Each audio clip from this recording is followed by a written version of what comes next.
insisting on a crack team. Yeah. You need people that think, not just think. They think out of the box. And these are not the regular politicians who want to recoup their investments and expand their empire. But you need crack team as ministers that will deliver. It's a huge challenge for the president. How can he settle these his allies? And how can he settle the whole country with getting this? And the people that will deliver are not those that will come and lobby and submit their CV. The people that deliver are those you go and lobby and beg to come and join your government. Okay, Amaechi, good morning once again. And I like that word you use, juicy. It's in National Assembly we usually hear juicy committees and in Teve State, where you have Commissioner of Agriculture as juicy and others. But in the federal level, you know the juicy ministries. And whatever the president will do, we expect him to not to forget his line, that competence. He re-emphasized the word competence. Government of national competence is what he wants to build. And if he's being told to build a crack team, I am sure that is what it simply means. But Amaechi, there are already campaigns of calumny against perceived ministerial nominees on the pages of the newspapers. And it's expected, actually. And some are just throwing kite, that some ministers insulting the president for refusing to be screened by DSS, and some dumped, and what have you. And I also heard that some youth groups and others are saying that certain persons are not grassrooted. Teve's language, that politics is grassrooted. And what does it mean for a politician or for a ministerial nominee to be grassrooted? Meaning he has not been in Nigeria, or he had been working all his life abroad, and he's just coming to occupy a space which belongs to a grassrooted Nigerian politician or grassrooted technocrat, a grassrooted competent ministerial nominee.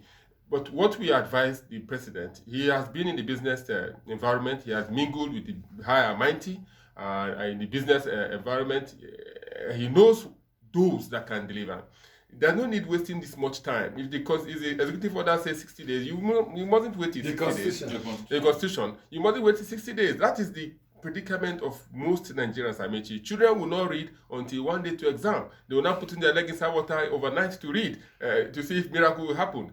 This shouldn't be so. I think the president said he's a Milokon. He was born to rule, and it's his ambition to rule. One that thought, he didn't say he was born to rule. Well, it's his ambition. What does it mean to be an ambition?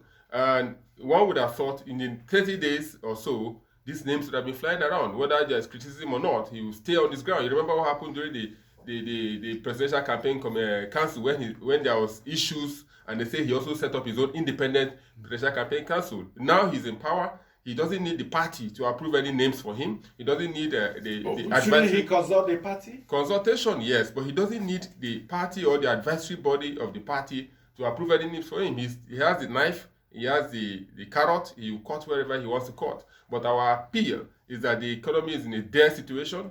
You need to put people that are not coming to enrich themselves. You need to put people in power that are not coming for self-aggrandizement. You need to put people in power that are not coming for nepotism. You need to put people in power that will not be sectionalized. You need to put people in power that will not face one region and forget about the complexity of Nigeria. And if we have those persons, the future will be brighter. Teve, the issue of technocrats, some politicians will tell you, go to all the parties, you have more than qualified technocrats. But that's by the way. And another thing, perhaps another problem the president will be facing now is situations where you have governors. From 1999, even Obasanjo, as president said, he appointed, majority of those he appointed, he didn't know. What's the implication of that? That these were interests that threw up those nominees. Not him directly or from his think tank, other interests. Now, what are these other interests?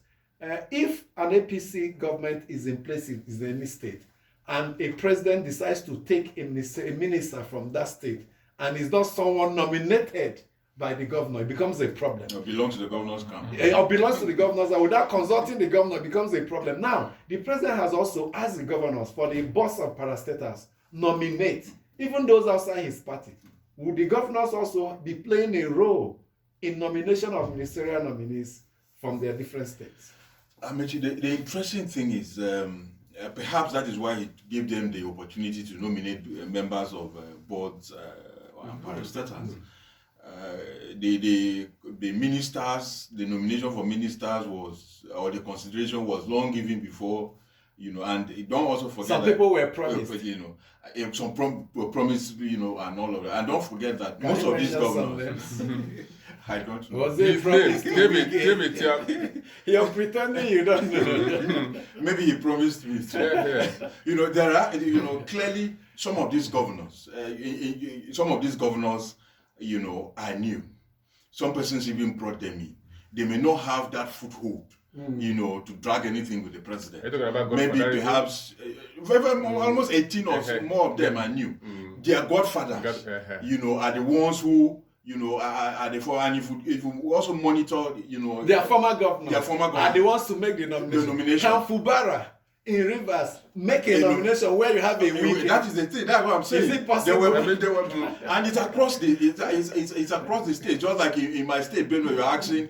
I'm thinking that Alia will nominate a minister when the leader of the party, George Akume, Yes. So clearly, in most of the states, this is the situation. So And that's how the crisis begins. and so the unfortunate thing is some of these former governors want to be the ones who will sit in the cabinet, as well, and that is where the challenge is, and that's where most times the president is forced to nominate beyond 36 ministers. Usually the constitution says each state. The FCT people will also say we should also have the 37 person. But at the end of the day, there's a trap for Tinubu. Yes. In the tribunal, he's claiming that FCT is the 37th state, should be considered as a state, that the constitution sees it as a state. If he doesn't appoint a nominee from FCT, then they will remind him, but this is the argument you were making from arguments at, maybe that will be at the Supreme Court, but arguments at the presidential election are almost done. In fact, I was going to raise that issue. The respondents, that is INEC, APC, Tinubu, and Shetima, have up till Wednesday, July 27, to file their responses to, what the responses to their initial, and we're already seeing some of them, So, and once those responses are filed by that 27th, the court will now give a date for them to come and adopt their written addresses, and then we'll have a date for judgment. Anyway, to avoid friction, Amaechi, is one government we preach, and if we say government is continuum, if you are nominating a minister from a state, I think the governor, whether it's an opposition or not, should be carried along. How? Yes, because if you don't do that, you are creating friction. And when they say when two elephants fight, it's the ground that suffers. It's the people that are supposed to benefit. Did you elect a governor or did you elect a president? No, you elected Who a did president. the governors consult? Commissioners. Now, yes, the governors also have consultation. You just mentioned godfatherism. Whether you call it perceived godfatherism or passive, passive godfatherism, godfather is a godfather. So there are consultations you must leaders of the party. there are consultations you must make. That's why you have to be shouting my leader, before for you to prove your loyalty. Because if there is friction in a state like Benue State, for example, it will not do the president well, because one arm, one hand, or one finger is injured. So there must be consultation. There must be carried along of whoever is there, because he's the chief executive officer of that state, and you cannot make an appointment without saying, oh, you are an opposition party, or just go away. We preach for peace, consultation, so that we will have, because we don't want to be suffering much. If you have two leaders in the state quarreling, you remember the Amaechi and Rotimi issue. Rotimi sent him to Abuja, and Wike became what he became, and Amaechi couldn't contain him. So became his nemesis. Is it Amaechi that sent him? Yes, he nominated him. The president's wife at the time was also instrumental. President Jonathan was also perhaps instrumental. a consultation with the governor. So you cannot rule you know out. What the governors and he knew where his loyalty lied. The governors, when there is an opportunity for these federal appointments, those that they are in their camp, but whose popularity are soaring, and if you don't put a handle to it, your own popularity will outshine the governor. What they do is that they'll send you out. If there are position for ambassadorial appointments, that's the first thing they do. They are nominate you for an ambassador, and you go to somewhere like Peru. You go to Peru where you have to connect 3 flights to come back, and you lose your base, and you be saddled with that responsibility. And sometimes they send you to Abuja just to take care of. But sometimes if they send you to Abuja, you take advantage of it like some people did. But some presidents, what they did in the past is to ask the governor to nominate 3. Obasanjo did it. Give me 3 names. I still reserve that right to choose who I want. Amongst them, yeah. But the thing is, in all this, where does the person's loyalty lie? If Teve, as governor, nominates me 3 or 4 and sends my name, and the president announces, and I'm aware that the nomination came from Teve, will my loyalty go to Teve or to the president? Firstly, the loyalty is not static; it's dynamic. By the time you get to cabinet, yes, you look at the interest, how your relationship with the governor. It determines a lot of things. So it's a balancing act. Yeah. You have to make everybody happy. And at the end of the day, some persons lose that loyalty to the governor, because of perhaps what they say at the federal level, and all of what should be the underlying statement is that we have a country to manage, or we have a state to manage.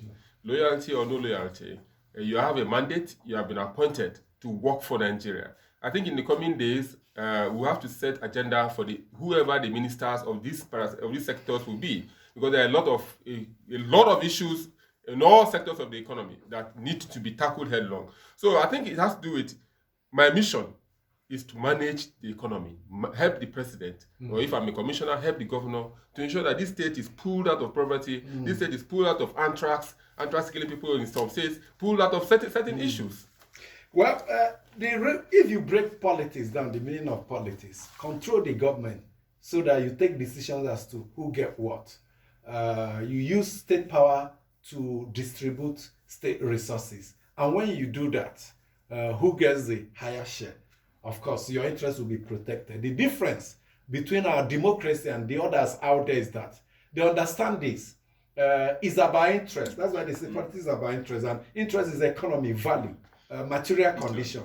While they are taking care of their interests, national interest supersedes. If it clashes with national interest supersedes out there. But here, it's the same. But if priority is given to personal, selfish, group, parochial interest, when it clashes with national interest, that selfish group, parochial interest supersedes. And that explains why we have found ourselves where we are. And all the institutions and structures that are set up as checks have crumbled. They even join you in the bazaar trying to get their fair share. The desirable is that at some point when we grow and develop our democracy, we'll get it up to the point that if you're given an appointment, Abulu talked about serving and growing the economy. That is the ideal.